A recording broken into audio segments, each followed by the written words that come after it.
আসসালামু আলাইকুম ভিউয়ার্স। আমি আজ চায়ের দেশ বলেন বা শহর বলেন, শ্রীমঙ্গলে এসেছি।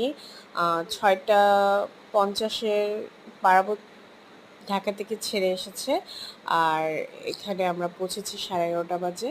শ্রীমঙ্গলে কোথায় কোথায় বেড়াচ্ছি আপনাদের সাথে সব শেয়ার করব। আশা করি লাইক, কমেন্ট, শেয়ার করে আমার পাশে থাকবেন। তো এখন আমরা এসেছি হচ্ছে চা কন্যার এই মূর্তিটা দেখতে। এখান থেকে দেখে আমরা লাউয়াছড়া গেলাম। লাউয়াছড়া উদ্যানে যাই দেখি যে যেহেতু দেরি হয়ে গেছে আমাদের, কাউন্টার বন্ধ, তাই আমরা উদ্যানের ভিতরে আর ঢুকতে পারলাম না। দেখি আগামীকাল আবার আসার চেষ্টা করব।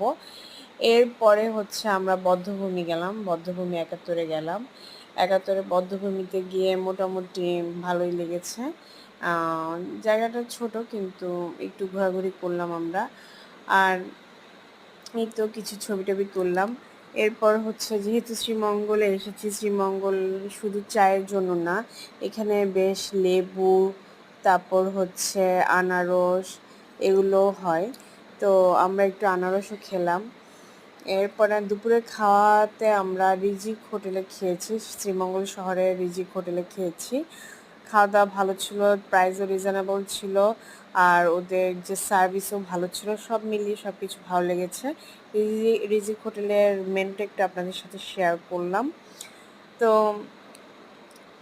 এই হচ্ছে আজকে আমাদের শ্রীমঙ্গলের প্রথম দিন। এরপর দেখতে থাকুন, আমার সাথে থাকুন। এর পরবর্তী ব্লগে